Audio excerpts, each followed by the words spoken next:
යනකොටදී වේරෑ කප් මහත්තයා ඇවිල්ලා පොඩ්ඩක් අපේ තාත්තලත් එක්ක බොහොම ළඟයි. මම අත පෙරලනවා ඒ විදිහට.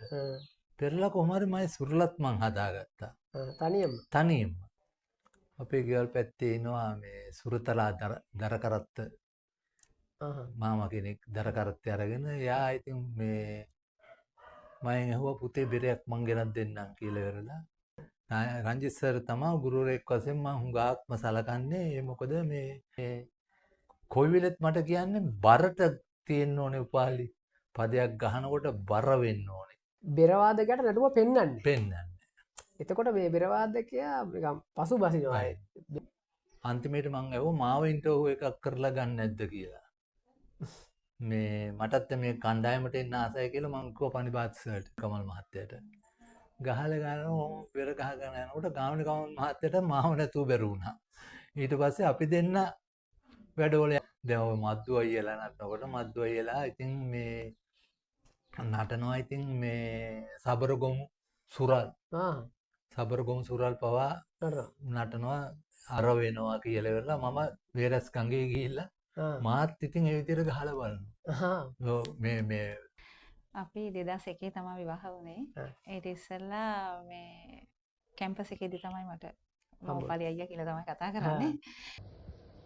වචනේ පරිසමාප්ත අර්ථයෙන්ම ගුරු දෙවිවරු මෙහි පිට දැකලා නැත්තම් මම දැක්කේ මගේ ගුරුතුමාගෙන්. මේ ඇත්ත වශයෙන්ම මං මේ සලකන එකම මේ ගුරුවරයෙකුට වගේ සලකන එකම කෙනා තමයි ප්‍රසන්න මහත්තයාට. ඒ මොකද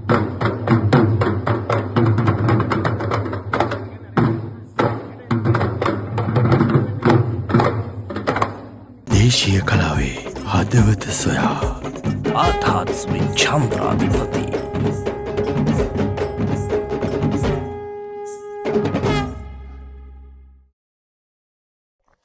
අයිබුවන් අපි අද මේ ඇවිල්ලා ඉන්නේ වේරහැර බොරලැස් ගමුව. වේරහැර කියවම වාට එකපාරට මතක් වෙන ආර්මී එකනේ. බොරලැස් ගමුව වේරහැර එක්තරා අපේ හොඳ කලා හදවතක් තියෙන පුද්ගලයෙක් එක්කලා මේ ආර්ට් හාර්ට් සිට් චන්ද්‍රාධිපති අද ඇවිල්ලා ඉන්නවා. අපි මේ පුද්ගලයා පිළිබඳ ඔහුගේ පරම්පරාව පිළිබඳ සාකච්ඡා කරලා බලපු. එතුමාගේ මේ කලාවට ඉටු සේවාව වගේම ගොළ පිරිස ආදී ආගිය තොරතුරු සම්බන්ධයෙන්. ඉතින් අයිබන් මම විශ්වවිද්‍යාලයේදී ඉගෙන ගන්න කාලේ සෞන්දර්ය කලා විශ්වවිද්‍යාලයේ උපාලි මහත්මයාගෙන් ගුරුහරුකම් ගත්ත අපේ ආචාර්යවරයෙක් විදිහට ඉතාමත් අපි ළඟින්ම ආශ්‍රය කළ සහ අපිට නැනනුවන පාදන්නට බොහෝසෙයින් වේසමාංශ වුණු සමාජ අපේ කලා සමාජ තලයේ බොහෝ ක්‍රියාකාරකම් වල නිරත පුද්ගලයෙක් විදිහට මෙතුමා හඳුන්වන්න පුළුවන්. ඉතින් උපාලි සර් ඔබතුමාගේ සම්පූර්ණ නාම කොහොමද? මගේ රයිගන් විදානලාගේ දොන් උපාලි චන්ද්‍රසිරි. දොන් උපාලි චන්ද්‍රසිරි. කැතලික් විදිහට තමයි නම තියෙන්නේ නේ. හැබැයි කතෝලික සම්බන්ධයක් නැහැ නේ. එතකොට දැන් මේ උපාලි සර්ගේ කොහොමද තාත්තා මොනවද කළේ? එතකොට තාත්තාගෙන්ද තාත්තලා සීයලා මේ රබන් ගැහුවා. රබන් පරම්පරාව. රබන් කියන්නේ රබන් මගුල් ගෙවල් වලට ඒවට ගැහුවා. ඊට පස්සේ ඔය අපේ තාත්තා තරඟ වලට ඔය ජෝන්ද සිල්ලාගේ ඉස්සර තරඟ තුන රබන් තරඟ අවුරුදු කාලෙට ඒවට ගහන්න ඔය අපේ බාප්පා තාත්තා තව හිටියා තෝමස් අයියා කියලා කෙනෙක්, සැමියාතා කියලා හිටියා කෙනෙක්. ඔය 4-5 දෙනා යනවා රබන් ගහන්න. ගිහිල්ලා ඉවරලා කොහොම හරි ඉතින් ජයග්‍රහණය කරගෙන එනවා. ඉතින් මේ හොරණ පැත්තේ රබම් හිටියා. හොරණ හිටියා, පොකුණු හිටියා. ඒක එහෙත් හිටියා කට්ටිය. රබන් ගහන කට්ටිය. ඒ ඉස්සර කොහොමද ඒක ලොකු ජනප්‍රියතාවයකින් තිබුණා නේ. ඔව්. රබන් ගහින්න. ඔව්. කොහොමද කලාවට සම්බන්ධ වෙන්නේ? කලාවට සම්බන්ධ වෙන්නේ ඉතින් තාත්තලා ඕවා කර ඉන්න අතරේදී වේරෑ කප් මහත්තයා ඇවිල්ලා පොඩ්ඩක් අපේ තාත්තලත් එක්ක බොහොම ළඟයි. සම්බන්ධතාවය. ඉතින් මේ ඒකෙන් මාව පොඩි කාලේ ඉඳලම මම නටන්න ආසයි. ඔව්. මං කියනවා අනේ වේරගම් මහත්තයා ගාවට හරි කා ගාවට හරි දාන්නකො කියනවා. ඉතින් මේ හොම ගිහිල්ලා අවුරුදු 10ක් 12ක් වෙන කාලෙදී කම්මහත්තයා මට පොඩ්ඩක් පුරුදු කළා. ආහ්. පුරුදු කළා ගෙදර දෙව් මඩුවක් අරගෙන කලෙලි බැහැලා ආහ්. එහෙම කළා. මේ ගෙදර තියෙන තැන නෑ වේරෑ ගෙදර. ආහ්. ඔව්. එහෙම කළා ඉවරලා ඔහොම ඉන්න අතරේදී දැන් මඩු වලට යනවා. ඉතින් මේ මඩු වලට ගිහිල්ලා ඉවරලා මේ ඒ කියන්නේ කුඩා කාලෙදිම සම්බන්ධ වුණානේ. ඔව් අවුරුදු 12 13 කාලේ ඉඳලම ගියා. හ්ම්. ඊට පස්සේ වේරෑගම් මහත්තයාගේ හැම මඩුවකටම යනවා. ආ. ඊළව තොරන් ගහන්න උදව් වෙනවා. ඒ මඩු පොලේ පොඩ්ඩක් නටනවා. ඉතින් ඔහොම ඉතින් ඊට පස්සේ මම බෙර ගහන්න මට හිතුණා. මම ඉතින් ඊට පස්සේ බෙර ගහන්න පටන් ගත්තා. මේ අපේ ගෙවල් පැත්තේ ඉනවා මේ සුරතලා දර කරත්ත ආහ්. මාමා කෙනෙක් දර කරත්තේ අරගෙන එයා ඉතින් මේ මම ඇහුවා පුතේ බෙරයක් මං ගෙනත් දෙන්නම් කියලා ඉවරලා එයාගෙන් මම රුපියල් 120කටද කොයිද බෙරයක් ගත්තා. ආහ්. කට ලොකු කොයි බෙරයක්. කාලෙද? ඒ කාලේ නෝට මට අවුරුදු 15ක් විතර වගේ ඇති. හ්ම්. 85 ඔව් අවුරුදු 15ක් විතර වගේ ඇති. 85 ඔව්. ඒ ගාන මම ඒක අරගෙන ඉවරලා ඉතින් තනියම වාහල වලට ගහන පද ටික ගහනවා තනියම. ආහ්. දැන් ඉතින් මට අර ගුම් පාරයි පොඩ්ඩක් වැදෙනවා. ආහ්. ඉතින් ඕක ඉතින් මේ මෙයා කරගන්න ඉතින් මේ දෙව් මඩු වලට ගියාම වහල වලට බෙර ගහන්න ගන්නවා. මට කියන උපාලි බෙරේ අරගෙන එන්න කියලා. පෙරයගම් මහත්තයා. හ්ම්. ඉතින් මම බෙරයක් ඉතින් ඔතනින් අරගෙන ඉවරලා ඉතින් ගහනවා වහල වලට බෙර. ගහලා ඉවරලා කොහොම හරි ඉතින් ඔහොම මේ ගහන ගම ඉතින් සඳුරු ජයන්ත මහත්තයලා එතන ජූඩන් ගුණාංශ හ්ම්. පේමේ අයියා පේම මාමා චූටි අයියා ඔය අපේ හිරිපිටිය අජිත් නැතිවෙච්ච ඒ මහත්තයලත් ඉතින් ඉස්සර එනවා මඩුවල. ඉතින් නෝමි ගුණාංශේ මේ එනවා. ඉතින් ඒගොල්ලෝ පෙර ගහන තියා බලන් ඉන්නවා. ඔව්. බලන් ඉඳලා මමත් අත පෙරලනවා ඒ විදිහට ගෙදර ඇවිල්ලා බෙරේ තියනවනේ. ඔව්. මම අත පෙරලනවා ඒ විදිහට. පෙරලා කොහොම හරි මම සුරලත් මං හදාගත්තා. තනියම. තනියම ආහ්. සුරලත් හදාගත්තා. ඊට පස්සේ ඒගොල්ලොත් එක්ක පද මොනවාක්ද දැන් යහන් දැක්ම ඒවා මම නටලනේ තියෙන්නේ. දැන් පොඩි කාලේ කම්මහත්තයා ගෙනනනේ තියෙන්නේ. ඒව මතකයි. ඉතින් මේ පද ගහන්න පටන් ගත්තා මම බෙරේ. සද්ද ඇහෙන්න හොඳට අතපය දිගහැරලා ගැව්වා. ඉතින් ඔහොම ගහගෙන ඉන්න ගමන් ඒ ගමන දෙව් මඩු වලට බෙරේ අරගෙන එන්න කියනවා මට. ඒ ගමන ඉතින් මම ඉතින් ඔය කාගෙන් හරි බෙරයක් එතකොට බෙර නැහැ. කාගෙන් හරි බෙරයක් ඉල්ලගෙන මං ආසාවට යනවා. ගිහලා ඉවර අර නෝමි ගුණාංශලාගේ පිටිපස්සෙන් ඉඳගෙන ජූඩන් ගුණාංශලා ඔය පේමේ අයියා මේ පිටිපස්සෙන් ඉඳගෙන ගහනවා බෙර. එහෙම බෙර ගහලා තමයි බෙර ටික හදාගත්තේ.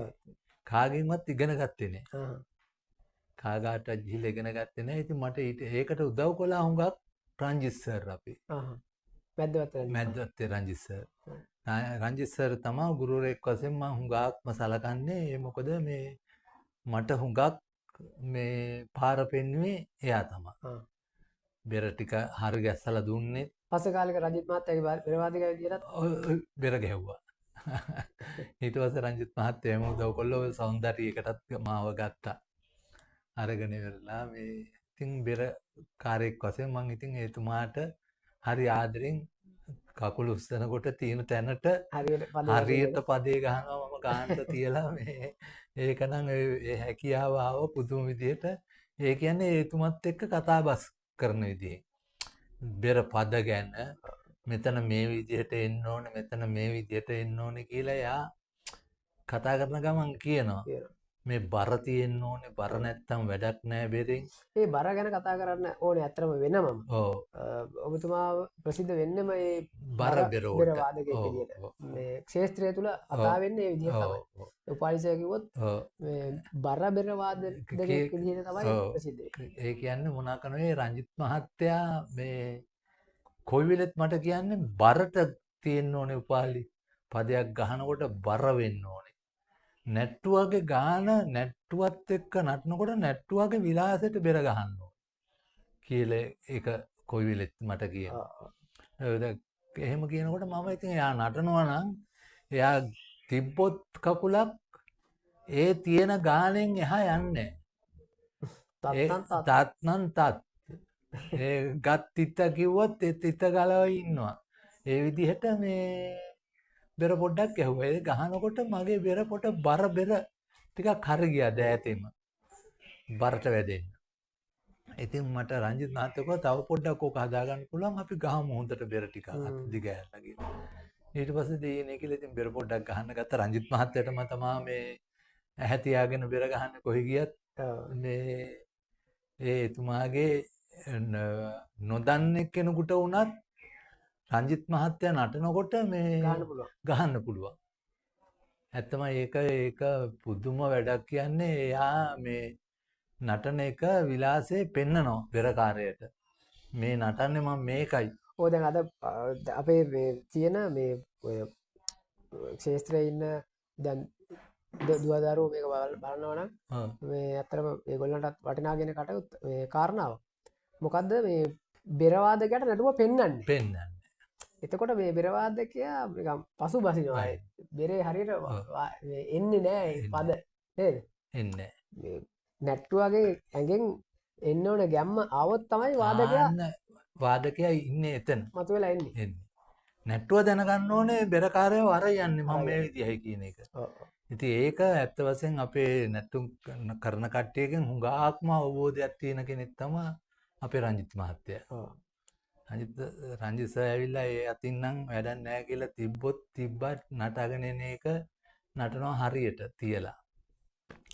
ඉතින් මේ අපේ මේ සම්ප්‍රදායික නර්තන පද කොටස් ඒ කියන්නේ සමහර කෙනෙක් මේක පර්යේෂණ වේ වශයෙන් අධ්‍යයනය කරනවා. ඔව්. අධ්‍යයනය කරන කෙනෙකුට වැදගත් කතාවක් තමයි ඒක. මේ නර්තන ශිල්පියා සහ වාදන ශිල්පියා අතර තියෙන සම්බන්ධතාවය. කොතෙක් දුරට මේ වටිනවද ඒ නර්තනයේ ප්‍රේක්ෂකයා වෙත අරගෙන යන කියන එක තමයි මේ කාරණාවේදී ගොඩක් පැහැදිලි වුණේ. වෙනකම් මාත්‍යත් එක්කලා මේ ලොකු සම්බන්ධයකුත් තිබුණා පස්සේ ගානේ. ඔව් වෙනකම් මාත්‍යත් එක්ක බොහොම අපේ ගෙවල් වල පවුල් වල කට්ටියයි ඔක්කොම පොඩි නෑගමකුත් තියෙනවා ඈතින්. මේ ඉතින් ඒක නිසා කම්මහත්යත් එක්ක පොඩි සම්බන්ධතාවයක් තිබුණා. ඉතින් ඒක නිසා හැම වැඩකටම හැම දෙයකටම අපේ තාත්තයි මමයි යනවා ගිහිල්ලා ඉවරලා ඉතින් උදව් කරගෙන වැඩ කරන ඒක තාමත් තියෙනවා. දැන් කම්මහත්ය නැති වුණා. කම්මහත්ය නැති වුණා කියලා නෙමෙයි දැන් පුතාට වුණත් එහෙම තමයි කෝට්ටෙට ගිහිල්ලා පෙරහැර කාලෙට උදව් කරනවා. ඒ වැඩ ටික තාමත් කරගෙන යනවා. දැන් අද ක්ෂේත්‍රයේ නර්තන ශිල්පියෝ ගොඩක් ඉන්නවා. වාදන ශිල්පියොත් ඉන්නවා. හැබැයි ඔය මඩු හරහන වැඩේ කරන්න ඔය දැන් අපි 10ක් ගත්තොත් ඔය වාදන ශිල්පියෝ නර්තන ශිල්පියෝ 10ක් ගත්තොත් ඕකෙන් දෙන්නෙකුට එක්කෙනෙකුට වගේ තමයි ඔය මඩු හරහන වැඩේ කරන්න පුළුවන්. ඒක මේ හරිම දුර්ලභ හැකියාවක් විදිහට මම අද කාලේ දකිනවා. ඉස්සර නම් එහෙම එකක් නැතුව ඇති මම දන්නවා. ඉස්සර අපේ තාත්තා බාප්පා ඔය දෙන්නම ඒ කියන්නේ ඉස්සර නම් මඩුවට එන හැමෝම හරහන්නක් දන්නවනේ. ඔය ඉස්සෙල්ලාම එන්නේ මඩුවට වේලස්සනනේ. වේලස්සන මේ 8 9 වෙනකොට මඩු පොල්ට එනවා. ඉස්සර. ඇවිල්ලා ඉවරලා ඉතින් ඒගොල්ලෝ ඇඳුම් ගලවල තියලා ඉවරලා මඩුව හරහා ගන්නවා. මඩුව හරහාගෙන ඉවරලා තමයි ඉතින් මඩුව නටන්නේ. දැන් එහෙම නෙමෙයි. දැන් ඉතින් රෑ 10ට 11ට එන්නේ බෙරෙත් තරම් මේ මඩුව හරහන්න වෙනම කට්ටියක් දැන් ඉන්නවා. ඒත් වෙනම කට්ටියක් කියන්නේ ඉතින් අපේ බෙර ගහනම කට්ටිය තමයි ඔය අපේ අජිත් මහත්තයලා. එහෙම දැන් ඔය කට්ටියක් ඉන්නවා. ඉතින් මේගොල්ලෝ මඩුව හරහා ගන්නවා. අනිත් අය ඉන්නේ ඉතින් හවස. දැන් එහෙමයි යන්නේ. ඔව්. ඒ අතින් ඔබතුමා මේ මඩු හරහා හැටරීම පිළිබඳව මේ කුඩා කාලේ ඉඳලම අධ්‍යයනය කරා. මම එච්චරම අධ්‍යයනය කළා කියන්නේ ඔය තාත්තත් එක්කයි බාප්පත් එක්කයි ඉතින් අත්උදව්වට ගිහිල්ලා ඉවරලා ඉතින් පොඩ්ඩක් ඉතින් ඔය තොරණක් ගහන විදිය ඉතින් ඒ විදියට ඉතින් පොඩ්ඩක් මෙයා කරගන්නවා. ඉතින් වැඩක් පිරිමහ ගන්න පුළුවන් යන්තම් ඉතින් වැඩි ලොකුවට නෙමෙයි. සාමාන්‍ය ඉතින් පිරිමහගෙන වැඩක් කළ හැකියි. ට්‍රයිගම් සම්ප්‍රදාය විතරද අධ්‍යයනය කළේ? මාතර, බෙන්තර වගේ සම්ප්‍රදාය වලට එහෙම කියන්නේ මම ජාත්‍යන්තර රූපවාහිනියේ සංස්ථාවේ මේ ගියා නැටුම් කණ්ඩායමට. ඒකේ ඉන්ටර්විව් එකේ බෙර ගහන්න ගියා.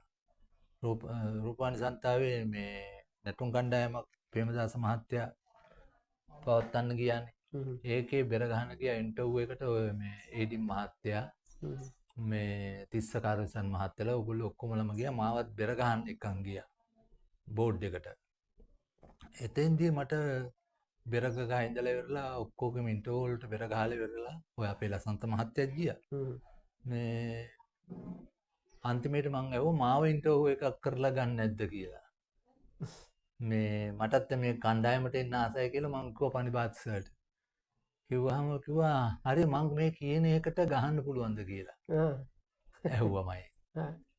මං කිව්වා සර් පුළුවන්කමක් තියෙනවා නම් මං ගහන්න නැත්නම් මන්ට බැරි නම් මම බෑ කියන්නම් කියලා. මෙයා එකපාරටම පිරුවා බලි තාලයක්. මං කිව්වා සර් මං නැටුම් බෙර ඉගෙන ගත්ත කෙනෙක් නෙමෙයි. බලි තාල වලට ගහන්න මම අහලා ඇහුවෙත් අදයි කියලා. බොහොම තන්තෝතයි සර් මං ඇහුවෙත් අදයි කියලා. මං ඒක මොකද්ද කියන එක හොයාගත්තෙත් පස්සේ බලි තාලයක් කියන එක. එතකොට දන්නේ නැහැ මොනවද කියලා මේවා. ඒ විදිහට ඉතින් මේ ඒ නැටුම් කණ්ඩායමට ගියා. නැටුම් කණ්ඩායමට ගියාට පස්සේ ඒක වාදනය කළාද එතන නෑ කළේ නෑ. නැටුම් කණ්ඩායමට මාව ගත්තා. අරගෙන ඉවරලා මුදියන්ස මහත්තයා ඔය කට්ටිය තමයි හිටියේ. මේ එතෙන්දී ගාමිණී කමල් මහත්තයා මට ආසරයට හම්බුණා. මාතර. ඔව්. මේ එයාගේ අයිටම් වලට ඉතින් බෙර ටිකක් ගහන්න ඕනේ මෙතන නොගහ බෑ. ඒ ගමන ඉතින් මට කියනවා මල්ලියේ මේ විදියයි ගහන්න මල්ලියේ මේ විදියට ගහන්න කියලා ඉවර මට ඉතින් පොඩ්ඩක් කියනවා. කිව්වහම මං ඉතින් මං අනේ අයියේ මං දන්න විදියට මං ගහන්නම් කියලා ඉවර සමහර විට මාතර පදේ අපේ විදිහට දාගෙන රායිගම් විදිහට දාගෙන මේ බෙර ටිකක් ගහන්න ගත්තා ඔය පන්දම් පාලියට එහෙම. ඔය මේ ගහපු බෙර ටික මේ පන්දම් පාලිය වඩිකපට්න එයා නටන සලු පාලිය. ඉතින් ඕකට බෙර ටිකක් ගැහුවා ගාමිණී කමල් මහත්තයාට. ගහලා බෙර ගහගෙන යනකොට ගාමිණී කමල් මහත්තයාට මාව නැතුව බැරුණා. ඊට පස්සේ අපි දෙන්න වැඩවල යන්න පටන් ගත්තා මේ ඔය කොළඹ ආරි සර්ගේ ඔය මේ අපේ බුදුවත්ත සර්ගේ චන්න සර්ගේ මේ වැඩවල යන්න පටන් ගත්තා අපි දෙන්න එයා නැටුවම බෙරකාරය ඔය විදිහට ඉතින් ගියා. ඒකෙන් තමයි ඒක පුරුදු වුණේ. මාතර සම්ප්‍රදාය. මාතර සම්ප්‍රදාය පොඩ්ඩක් ගහන්න ඉතින් ගාමිණී කමල් මහත්තයා නිසා පොඩ්ඩක් පුරුදු වුණා. අධ්‍යාපනය හදාරුවේ මේ ඉස්කෝලේ ගියේ කොහෙද? ඉස්කෝලේ වෙහෙර හැකියේ මම 9 වෙනි ශ්‍රේණියට විතරයි ගියේ. එතනින් එහා ගියේ නෑ. මේ ඒ කියන්නේ දවස්වල ඉතින් අපි ගෙවල් වල ආර්ථිකය එහෙම බොහොම පොඩ්ඩක් හරි අමාරුයි. අපේ තාත්තා ජොබ් එකක් කරපු කෙනෙක් නෙමෙයි. ඉතින් මේ ඒක නිසා අම්මගේ නම මොකද්ද? අම්මගේ නම සුමනාවති. තාත්තගේ? ඩීමන්. ඩීමන්. මේ ඒකෙන් මේකටම ඇබ්බැහි වුණා මිසක් බෙර ගහන ඒවටයි නටන ඒවටම ඇබ්බැහි වුණා මිසක් මේ ඉගෙනීම ගැන එතනින් එහාට බැලුවේ නැහැ. ඔව්. පමුණුකම් මහත්තයා පමුණුකම් මහත්තයා. ඔව් මම පමුණුකම් මහත්තයාට බෙර ගහලා තිනවා. සිරිසේන කප් මහත්තයා. සිරිසේන කප් මහත්තයා හොඳ පාරම්පරික කප් මහත්තයා. මේ බොහෝම කලබලයක් නැතුව නැටුම් නටන කම් මහත්තයෙක් තමයි. මේ එයාගේ අයියා මල්ලි වාහල නටන්නේ විමල කප් මහත්තයා කියලා. එයා නටන්න ගත්තාම ආයෙත් නෑ පුදුම නැටි මන් නටන වාහල. මේ වාහල වලට හරි ප්‍රසිද්ධයි විමල කප් මහත්තයා එනවා කිව්වා. ඉතින් මේ විමල කප් මහත්තයාත් අනේ හරි හොඳ කම් මහත්තයෙක් හොඳට වාහල ටික නටනවා. මේ සිරිසේන කප් මහත්තයත් ඒ වගේ ඉතින් පත්තිනි කප් මහත්තයෙක්. ඔව්. එතකොට උපාලිසා දැන් මේ මම මේ පොඩි ශාස්ත්‍රීය කාරණාවක් කතා කරන්නේ. දැන් ඔය තෙල් මේ දෙවල් වල තියෙනවනේ අතම දෙවල් පද තියෙනවා. 7යි කියනවා. තෙල් මේ පද 7යි කියනවා. සමහර 12යි කියනවා. ඒක තියෙනවනේ. ඔව්. ශාස්ත්‍රීය කාරණා මතකටම තියෙනවනේ. ඕවා සර් දන්න කාලේ ඉඳලම ඔය පද තිබුණාද? ඔව් මන් දන්න කාලේ ඉඳලා තිබුණා. මන් දන්න කාලේ සුදු මාමලට මම බෙර ගහලා තියෙන සුදු මාමට ගුණසිරි අයියට තේමිස් අයියට ඉස්සර හිටිය පියදාස අයියට ඔය හිටිය හොඳ නැට්ටුක්කාර මහත්තු ටිකක් තමා මේ සුදු මාමටත් මං ගහලා තියෙන සුදු මාමලත් ඉතින් ඔය දෙවොල් පද 7 නටනවා නටලා ඉවරලා එතනින් එහා සුරල් නටනවා මේ පිට සුරල් කියලාත් නටනවා තෙල්මේ පද 7යිද 12යිද? ඒක නම් මම කියන්නේ මේ පංගුවක් කෑ කියනවා තෙල්මේ පද 12ක් තියෙනවා කියලා. පංගුවක් කෑ කියනවා 7ක් තියෙනවා කියලා. මම නම් හිතන විදිහෙන් ඉතින් ඕක මේ වැඩි ආගිව් කරන්න ගියේ නෑ කිසි කෙනෙකුත් එක්ක අහගෙන නිකන් ඉන්නවා මිසක් මේ ආගිව් කරනකොට ඕක තරහා මරහා කොස්සවල් හිටනවනේ. දැන් ඔය මද්දු අයියලා නටනකොට මද්දු අයියලා ඉතින් මේ නටනවා ඉතින් මේ සබරගොමු සුරල් සබරගොමු සුරල් පවා නටනවා ආපුවම තෙල්මේ වලට ආපුවම සුරල් වලට දාලා නටනවා. ඒ තියෙන හැකියාව ඒගොල්ලන්ගේ තියෙන හැකියාව මද්දු අයියලාගේ තියෙනවා. ඉතින් මේ ඔය තෙල්මේ සුරල් ටිකක් කියලා මම පාඩම් කළේ ඔය රංජිත් මහත්තයා දීපු සුරල් ටිකක් තමයි ඉතින් ඔය පාඩම් කළේ. ඉතින් ඔය මේ ඒකත් මම දැකලා නෑ 4න් එහාට නටනවා හුඟක් ඇයි. දැන් නම් මේ 4න් එහාට මේ 7ත් නටනවා මේ මඩු පොළවල් වල තෙල්මේ පද 7 නටලා ඉවරලා සුරල් ටික නටාගෙන යනවා දැන් නම්. හොඳයි නේද? ඔව් ඒක කොච්චර හරි ලස්සනයිනේ වැඩි එහෙම කරන එක. මේ දැන් නම් එහෙම කරගෙන යනවා. ඉස්සර නටනවා දැකලා නෑ 3න් එහාට. ඇත්තද? ඔව්. කොච්චර වුණත් ඔය සුදු මාමල වුණත් නටාගෙන එනවත් එතනින් එහාට නැටුවේ නෑ. ඊට පස්සේ තමයි ඔය මේ දැන් ඉන්න પરම්පරාව පොඩ හොයලා ඉස්සර වගේ නෙමෙයි දැන් ඉන්න ළමයි කොහොම හරි හොයනවා අනිත් එක ගෙවල් වල ගිහිල්ලා කොහොම හරි ඒක කියලා ඉල්ලගෙන මේ වැඩේ කරගෙන යනවා. ඉස්සෙල්ලට වඩා දැන් ඒක බොහොම ඉස්සරහට තියෙනවා. පද සම්බන්ධව. කවි සම්බන්ධවත් ඒ වගේ. දැන් අපි බෙර ගහන කාලේ කවි සම්බන්ධව බෙර ගහන්න උනන්දුවක් කළේ නෑ පාඩම් කරන්න උනන්දුවක් කළේ නෑ අපිට හිටිය කට්ටිය. දරුවෝ මාමා විමලේ කව් මහත්තයලා වීරහ කව් මහත්තයලා සාලිස් කුන්නාන්සලා මේ පියදාස අයියලා ඔය කට්ටිය අපිට මඩුවට ආපුවම අපි සුදු මාමලා ගුණසිරි අයියලා එහෙම ආපුවම මේ අපිට කවි කියන්න දෙයක් නැහැ. ඒ එතුමාලා කවි කියාගෙන පුරාගෙන එනවා අපිට තියෙන පොඩ්ඩක් හොඳට බෙර ටිකක් ගහලා දෙන්නයි නටන්න. ඉතින් ඒ වගේ තමයි ඉතින් මේ දැන් එහෙම නෙමෙයි දැන් මේ ඉන්න මේ අපේ හැදෙන කට්ටිය පාඩම් කරනවා. මොනවා වයික වටිනවා. පාඩම් කරනවා පාඩම් කරලා දැන් ඉන්න කට්ටිය ඔක්කොම හොඳට පාඩම් කරලා තියෙනවා අපරාධ කියන්න බෑ මඩුවකට ගියාම කට ඇරලා කවි කියන කට්ටිය දැන් ඉන්නේ සියලු දෙනාම. ඒකට බොහොම සන්තෝෂයි මේ වැඩේට. ඇත්තම මේ ඒක දිගටම එහෙම කරගෙන යන්න ඕනේ. ඔව්. තවත් දුරටත් ඒක වර්ධනය කරගන්න. විශ්වවිද්‍යාලයට සම්බන්ධ වුණේ කොයි කාලෙද මේ උපාලි සර්? විශ්වවිද්‍යාලයට සම්බන්ධ වුණේ 92 විතර වගේ. 92 95 වගේ කාලේ තමයි හැටියට. ඒකට මම යෞවන සම්මාන ගිහිල්ලා බෙර ගහනකොට අපේ කෝට්ටගොඩ මහත්තයයි හේරත් බණ්ඩසරුයි බණ්ඩාරසරුයි බෝඩ් එකේ හිටියේ. ඒවලේ මම ඇහුවා කෝට්ටගොඩ මහත්තයා කතා කරලා මේ මෙහෙම එන්න පුළුවන්ද අපි මොකක්ද ඇහුවා කරන්න ඉස්සෙල්ලා මම ඇහුවා මම කොහොම මොනවාක් කරන්නේ නැහැ දෙව මඩුවල බෙර ගහනවා විතරයි කියලා. ඒකනන්දලා ඇහුවා මෙහෙම సౌందර්යය මේ පෑ ගන්නක් දාලා දෙන්න එන්න පුළුවන්ද කියලා. ඒකන මං ඉඳලා කිව්වා හා කියලා. කොහොම කියලා ඒක එහෙම කිව්වා එච්චරයි. ඊට පස්සේ අපි රංජිත් මහත්තයාව ගත්තා තෙල්මේ උගන්වන්න. එතකොට රංජිත් මහත්තයා මේ හලාවත ඉස්කෝලේක උගන්වන්නේ. මාදම්පේ ඉස්කෝලේක උගන්වන්නේ. මාදම්පේ ඉඳලා රංජිත් මහත්තයාව දවස් 3ක් ගෙන්නුවා సౌందර්යයකට. ගෙන්නනවා තෙල්මේ උගන්වන්න. ඒකට බෙර ගහන්න කෙනෙක් මෙයා ගලහම ඔය රංජිත් සර් කියලා තිනවා. ඉතින් මට සුදු හොඳ පුද්ගලයා ඇවිල්ලා උපාලි තමා කියලා.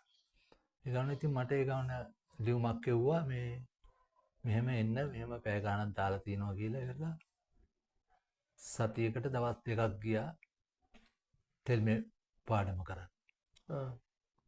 ඒ ගිහින් ඉන්න අතරදී ඊට පස්සේ මේ ඉදි මහත්තයා තියෙන අපේ දයසිල්ල තාත්තා අපේ කවුද කේස් මහත්තයා කේස් මහත්තයත් ඉන්නවා. මේ ඔයගේ ඉන්න රංජිත් සර්රුත් ඒ ගමන අස් කළා ගත්තනේ. එහෙන් අස් කළා රංජිත් සර්වත් ගත්තා මෙහෙටම. කෝටකොඩ මහත්තයා. මේ සෞන්දර්යයකට. ඒ අරගෙන ඉවරලා මේ සෞන්දර්යකෙම වාදනය කළා රංජිත් මහත්තයා.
බෙරවාදකයෙක් විදිහට ඔබතුමා ගුරුවරයෙක් නැතුව හැදුන කිව්වා.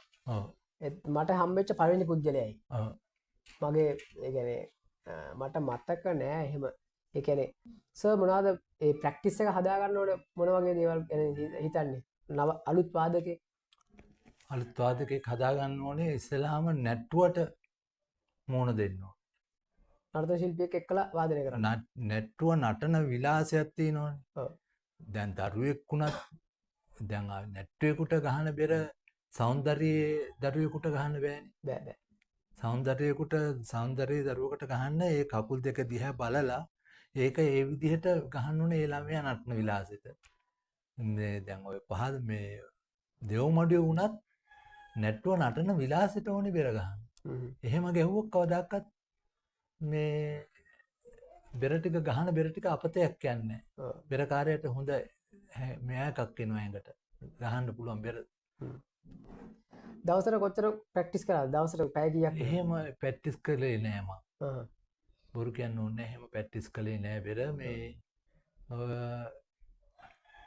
බෙර ප්‍රැක්ටිස් කරන්න බෙරයක් තිබුණෙත් නෑ ඒ කාලවල වල මම ගාව. මම ඔය අනුන්ගෙන් බෙර කාගෙන් හරි ඉල්ලගෙන තමයි බෙර ගෙදර ගෙනල්ලා ප්‍රැක්ටිස් කළේ. ඊට පස්සේ තමයි බෙරයක් ගත්තේ. වැඩවල ගිහලා තමයි බෙරයක් ගත්තේ. ඔව් වැඩවල ගිහිල්ලාම ඉතින් ඔය පුරුදු වුණේ. අනිත් ගහන කට්ටියගේ ස්ටයිල් බලාගෙන ඉඳලා එහෙම තමයි. ඒවා ෆලෝ කරා. ඒවා ෆලෝ කළා. ඒගොල්ලෝ කියනවා මේක වතුරේ බැහැලා ඉවරලා හරඹ ගැව්වහම සුරල ගැව්වහම බර වෙනවා කියලා ඉවරලා මම වේරස් ගඟේ ගිහිල්ලා මාත් ඉතින් ඒ විදිහට ගහලා බලනවා. මේ මෙතෙන්ට ගැහුවාම හරි කියලා දනිස්සට ගැහුවාම කරවට වතුරේ ගිහිල්ලා. ඉතින් මං හරඹ ඒ විදිහට ගහලා බලනවා මේ සුරල පෙරලන්න. එහෙම සුරල පෙරලනකොට අත කොර වෙනවා ටිකක් වෙලා යනකොට. පීඩනේ තියෙනවානේ. ඉතින් ඕක කොර වෙනකම්ම හරි පෙරලන එකයි කරන්නේ මං. හරි ආසයි ඉතින් ওই වැඩේ කරන්න ඉතින් ගිහිල්ලා. ඔය ඉස්සර ජයන්ත මහත්තයලා එහෙම කියනවා සුරල ටිකක් පොඩ්ඩක් අන්නම් කරගන්න පුළුවන්. ඒ වගේ කියන ඔය නෝමුගුණාන්සලා එහෙම. ඔය ලොකු අය කියන කතාව ඇත්තනේ. ඔව්. ලොකු අය කියන කට දිහා බලන් ඉඳලා ඉවරලා ගිහලා ওই වැඩේ කරනවා.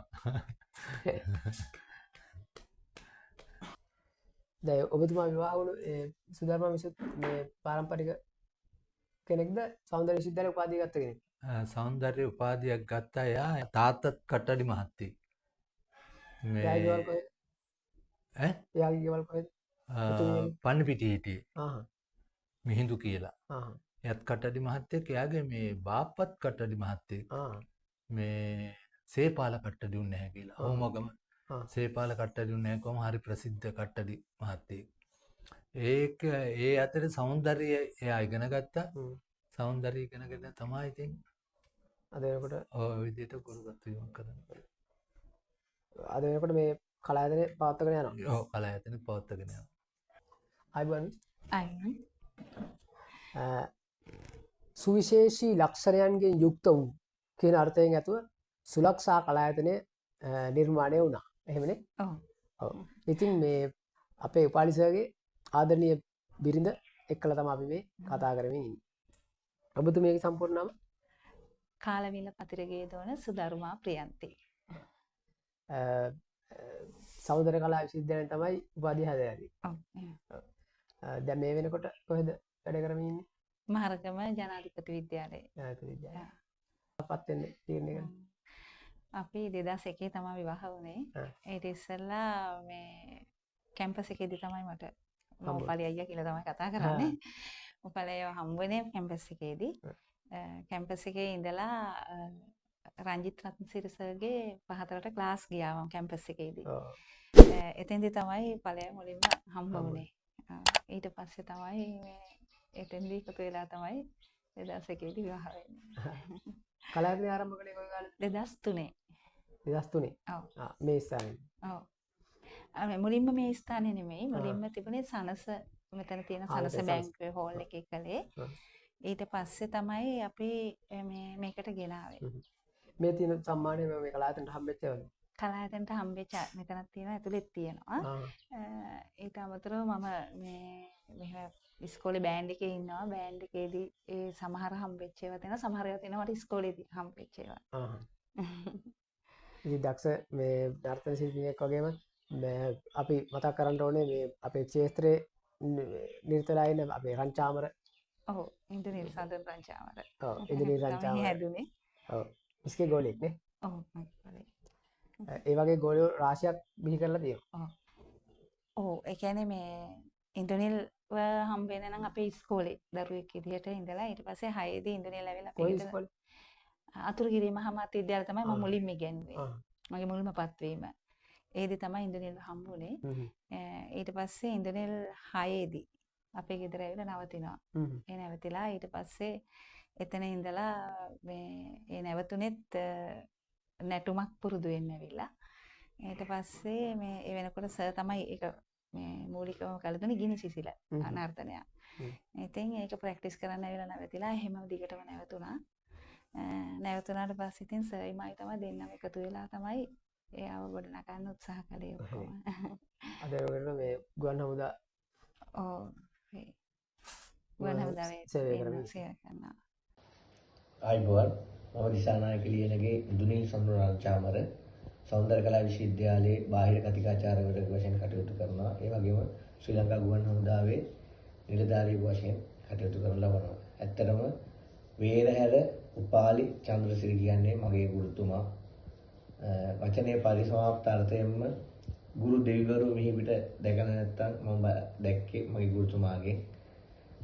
දරුවෙක් ගොඩනගන ආකාරයට දරුවෙක් හදන හැටියට මාව ගුරුකුල අධ්‍යාපනය නැත්තම් ගුරුගෙදර අධ්‍යාපන ක්‍රමයේ මට ඒ දැනුම ආකල්ප කුසලතා වර්ධනය කරගන්න සංජානනය කරගන්න මහා පිටු බලයක් වෙච්ච මගේ ගුරුතුමා ගැන වචන ස්වල්පයක් මේ අවස්ථාවේදී ප්‍රකාශ කිරීම ලැබීම මහලද භාග්‍යයක් කොට සැලකනවා. ඒ වගේම තමයි මාට මේ සඳහා අවස්ථාව ලබා දුන් රුවන් චන්ද්‍රාධිපති අයියට බොහොමත් ගෞරවයෙන් ස්තුතිවන්ත වෙනවා.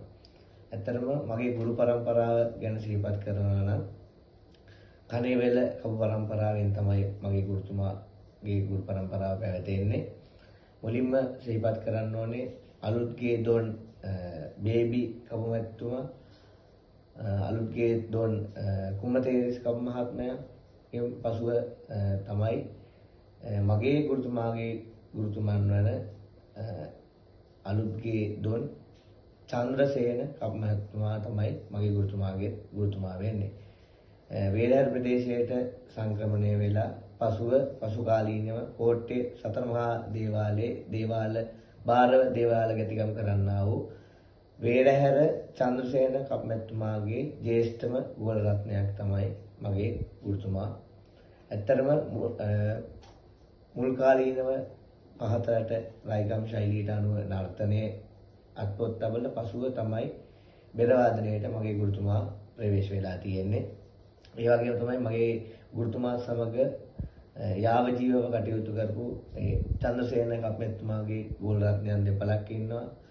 මහරගම ජයන්තසිරි මහත්මයා සහ බොරලැස්ගමේ සාන්ත මහත්මයා කියන දක්ෂ නර්තන ශිල්පීන් අධ්‍යතනයේදී මේ අපගේ අභිචාර නැත්නම් ශාන්ති කර්මයන් සඳහා සහභාගී වෙමින් දේවමණු මංගල්‍යයන් සඳහා සහභාගී වෙමින් මේ කලාව රැක ගන්නට පෙරදරන කලා ශිල්පීන් හැටියට ඔවුන්ව සමකාලීන ගුරුතුමාගේ සමකාලීන නර්තන ශිල්පීන් හැටියට සිහිපත් කිරීම ඉතා වැදගත්. ඒ වගේම තමයි සෞන්දර්ය කලා විශ්වවිද්‍යාලයේ බාහිර සහාය වාදකයෙකු වශයෙන් වසර 30කට වැඩි කාල ප්‍රමාණයක් දැයේ ගුරුවරුන්ගේ දරුවන්ගේ හිතසුව පිණිස පහත නර්තනයේ ප්‍රගමනය උදෙසා මහ වූ මේවරක් කරපු ගුරුතුමෙක් හැටියට මම මගේ ගුරුතුමාව හඳුනන්න කැමතියි. ඇත්තටම එතුමාගේ තිබ්බ සුවිශේෂී කුසලතාවයක් ඒ කියන්නේ විධිමත් අධ්‍යාපන ක්‍රමයේ නැතත් ගුරුකුල අධ්‍යාපන ක්‍රමයේ හඳුන්වන අවිධිමත් අධ්‍යාපන ක්‍රමයේ තුල එතුමා අමුතු හරි අපූර්ව ශිල්පකම භාවිත කළා. මොකද මට කවදාවත්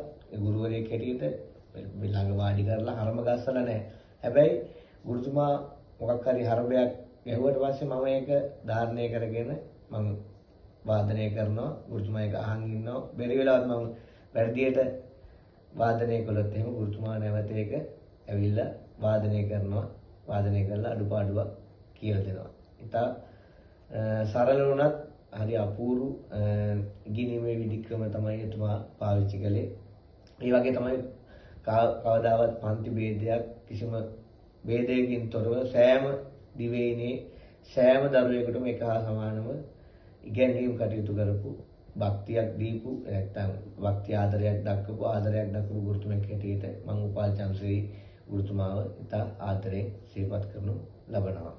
ඒ වගේම තමයි සාමුද්‍රා නාට්‍ය කණ්ඩායම, රූපක සංස්ථා නර්තන කණ්ඩායම ආදී දිවයිනේ චිර ප්‍රසිද්ධ නර්තන ගුරු ඇසුරක් ලැබපු වේදිකාව සහ ශාන්ති කර්ම ශාස්ත්‍රයේ හිටපු ප්‍රවීණ බෙරවාදක මහත්මයෙක් හැටියට ගුරුතුමෙක් හැටියට මම මගේ ගුරුතුමාව මේ අවස්ථාවේදී සිහිපත් කරනු ලබනවා. සුවිශේෂීම කාර්යය තමයි මගේ ගුරුතුමා පැරණි බෙරවාදන ගුරුතුමාලාව අනුගමනය කරමින් විශේෂයෙන් මගේ මුල් ගුරුතුමා වෙන සන්දෝලිස් ජයන්ත ගුරුතුමා, මහරගම නෝමි ගුරුතුමා, නෝමි ගුරුනාන්ස දෙන්නෙක් හිටියා. ඒ වගේම තමයි දානි ගුරුනාන්සේලා වගේ ප්‍රවීණ බෙරවාදක මහතුරුන්ව ගොඩක් අධ්‍යයනය කරලා. මොකද දන්නවද? එහෙම මම පවසන්නේ රයිකම් ශෛලියට අනුව බෙරේ ඊතා බුරුල්ල පද නිෂ්පත්තිය, හඬ නිෂ්පත්තිය ඊතා සාර්ථකව වාදනය කරපු ගුරුතුමෙක් හැටියට මම මගේ ගුරුතුමාව හඳුන්වන්න කැමතියි. මොකද අක්ෂර නියම ධ්වනි ගුණයට අනුව වාදනය කරපු ගුරුතුමෙක්. ගුයන්න, ගයන්න, දියන්න, තයන්න කියන අක්ෂර ඉතා පැහැදිලි. අනිත් එක තමයි නිකන් පදයක් කිව්වත් ගුද ගිදි ගත්ත ගුද ගුදි ගත්ත ගත්ත ගුද හරි ජවයකින් ඒ පදයක් කිව්වත් අපිට ඇඟට නැටෙන හැටියට කටයුතු කරපු ගුරුතුමෙක්. ඒ වගේම තමයි අපි වගේ දරුවෝ දහස් ගණන් ගුරුවරයෙකු හැටියට ගෝලයන් දහස් ගණනක් හදන්න ඇති එතුමාට නිර්වාණයම අවබෝධ වෙත්වා කියලා මම මේ අවස්ථාවේ ඉතා බැතිසිතින් ප්‍රාර්ථනා කරනවා.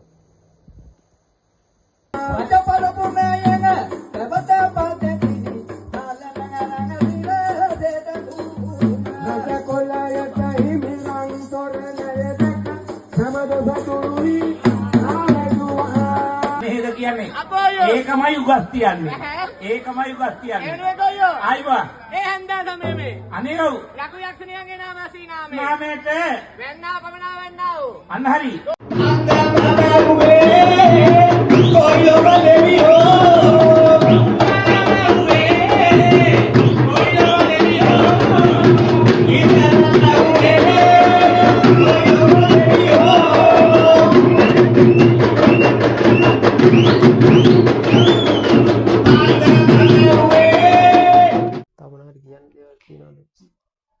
ඊට අමතරව ඉතින් දැනට කැම්පස් ගිය ළමයි ඉන්නවා 25ක් විතර ගිය අය. ඒ කියන්නේ සෞන්දර්ය කලා විශ්වවිද්‍යාලෙත් ඉන්නවා. ඔව්. ජයවර්ධනපුර දැනටත් ඉන්නවා ඉගෙන ගන්නවා. ඉස්සරහට ඉන්න ළමයි ඉන්නවා යන්න බලාපොරොත්තු වෙමින් ඉන්න අය. කවුදද කලාවේ පවත්වන්නේ? කලායතනේ මෙහෙම ඒ කියන්නේ එක එක පන්තිවලට එක එක දින වෙන් කරලා තියෙනවා. දැනට අපේ තව 5-8 ළමයි කට්ටියක් කලෙලි බස්සන්න මේ වෙනකොට ඒකත් සූදානමක් තියෙනවා. ඒක මූලික ඒ කියන්නේ නර්තන කටයුතු කරන්නේ මම මේ වෙලාවට පොඩ්ඩක් අසනීප තත්ත්වෙන් ඉන්නේ. කකුලක් ඔපරේෂන් කරලා ඒකෙන් හින්දා මේ ඉන්ද්‍රනිල් තමයි ඒකේ මූලිකත්වය අරගෙන ඉන්ද්‍රනිල් තමයි ඉගන්නන්නේ. ඉන්ද්‍රනිල් විවාහ වෙලා ඉන්නෙත් නැටුම් කරන කෙනෙක් එක්කමයි. එයාත් මගේම ගෝලයේ. එතකොට කවදාද ඒ කලෙලි මංගලයේ පැවැත්වෙන්නේ? තාම දිනයක් අපි නෑ. තාම පුරුදු කරගෙන යනවා. එහෙම තියෙන්නේ. කලාවේදන පන්ති තියෙන දින ටික පොඩ්ඩක් 6-7-8 අයට තියෙනවා සිකුරාදා. ඊට පස්සේ පහෙන් පල්ලෙහායට තියෙනවා අඟහරුවාදා 5 වෙනිය වෙනකම්. ඊට පස්සේ සෙන්සුරාදා 11 ළමයි. පදාදා 9-10 ළමයි ටික ඉන්නවා. ඒ වගේම සෙන්සුරාදා උදේ වරුවේ ඉරිදයි මේ A level classes කරනවා. ඉතින් ඔයාලට පුළුවන් මේ අහල පහල උනත් නුනත් මෙතනට ඇවිල්ලා ශාස්ත්‍රය උකහා ගන්න වගේම පර්යේෂණ කටයුත්තක නිරත වෙන කෙනෙක් නම් ඒ පිළිබඳව දැනුම ලබා ගන්නත් මෙතෙන්ට එන්න පුළුවන්. එන්න තියෙන බොරලස්කමුවට බොරලස්කම පෙරහැර. නම්බර එක දාලා තියෙනවා කෝල් එකක් දෙන්න. ඉතින් ඔබතුමීට දීර්ඝායුෂ ප්‍රාර්ථනා කරන අපි නිරෝගී සම්පත් ලැබෙන්න කියලා අපේ channel එකට ජය වේවා. අයිබෝන්. ඔබතුමාට ඉන්නවා දරුවෝ දෙන්නෙක් ඉන්නවා. ලොකු පුතා එයාටත් බෙර ගහන්න ආසයි කියලා ඉවරලා ලොකු පුතා බෙර ගහන්න ආසයි කියනවා. මම බැලුවා ඉතින් අපිට සුදුසු හොඳම ගුරුවරයෙක් ඉන්නේ අපේ ප්‍රසන්න මහත්තයා. මේ ඇත්ත වශයෙන්ම මං මේ සලකන එකම මේ ගුරුවරයෙකුට වගේ සලකන එකම කෙනා තමයි ප්‍රසන්න මහත්තයාට. ඒ මොකද මේ එතුමා ගියේ නෑ සල්ලි පස්සේ ගියෙත් නෑ. මේ වැඩ පස්සේ ගියෙත් නෑ බෙර ගහන්න. එතුමා ඉන්න කම්ම කළේ මේ පිරිසාර මහත්තයාගේ පන්තියේ බෙර මේ පිරිසාර සහගාවට ගියා ඉගෙන ගන්න. මේ අපේ මේ ජයන්ත මහත්තයා ගාවට ඔයගේ ඉගෙන ගත්ත නිසා සල්ලි පස්සේ මෙයා කරගන්නේ නැහැ. ඒක නිසා හොඳ වාදකයෙක්. ඉතින් මම බැලුවා මට උගන්වන්න බෑ මෙයාට. මමත් මුලින් ඉඳලා ඉගෙන ගත්ත කෙනෙක් නෙමෙයිනේ. ඉගෙන ගත්ත කෙනෙක් නෙමෙයි මම බෙර ගහන්න. මගේ හැකියාවෙන් මම බෙර ගහපු කෙනෙක්නේ. ඒක නිසා මේ මෙයාව දාන්න ඕන සුදුසු සැන මෙතන කියලා ඉරලා මම ප්‍රසන්න මල්ලිට බාර දුන්නා බෙර ගහන්න. දුව මොකද කරන්නේ? එයා ටෙක් මම හිතන්නේ කරන්නේ මොකක් හරි ඔය එහෙම එකක් තමයි කරන්නේ ඔය දැන්. මේ සැරේ මේ කැම්පස් තේරලා මේ සබරගොම්. එහෙම. ඔව්. චෙක් කරන්න. ඔව්. බොහොම සන්තෝෂයි. ඉතින් ඔබතුමාට නිරෝගී ජීවිතයක් අපි ප්‍රාර්ථනා කරනවා මේ channel එකේ. ඉතින් අපි ලබන ඊළඟ සැරෙත් අලුත් වීඩියෝ එකකින් හම්බෙමු. ආර්ට් හාර්ට්ස් විත් චන්ද්‍රාධිපති තුලින් subscribe කරලා like කරලා comment කරලා තියාගන්න. මේ ලස්සන කලා හදවත් එක්කලා කතා කරන අපේ මේ channel එක ඔයගොල්ලන්ට ගන්න දෙයක් තියෙනවා නම් කෙරෙන්න දෙයක් තියෙනවා නම් අලුතෙන් මේ channel එකේ වෙන්න දෙයක් තියෙනවා නම් comment කරලා අපිට comment එකක් කරන්න කෝල් එකක් දෙනවා නම් නම්බර් එකක් තියෙනවා මෙතුමාගේ නම්බර් එකක් දානවා description එකේ. ඔයාට තියෙනවා නම් අලුත් දැනුම උකහා ගන්නට මෙතුමාගේ ගෙදරට ඇවිල්ලා මේ වේරහැර බොරලැස්ගමුවේ ගෙදරට ඇවිල්ලා මේ දේවල් අහගන්නත් පුළුවන් හැකියාවක් තියෙනවා. මෙතුමා ඒකට නොමසුරු දායකත්වය දක්වයිනේ. ඉතින් මේ ඔබතුමාටත් ඔබගේ පවුලේ සියලුම දෙනාටත් නිරෝගී දීර්ඝායුෂ සම්පත් ප්‍රාර්ථනා කරනවා අපේ channel එකෙන්. එහෙනම් ජයෙන් ජයම වේවා. අයිබෝන්. අයිබෝන්.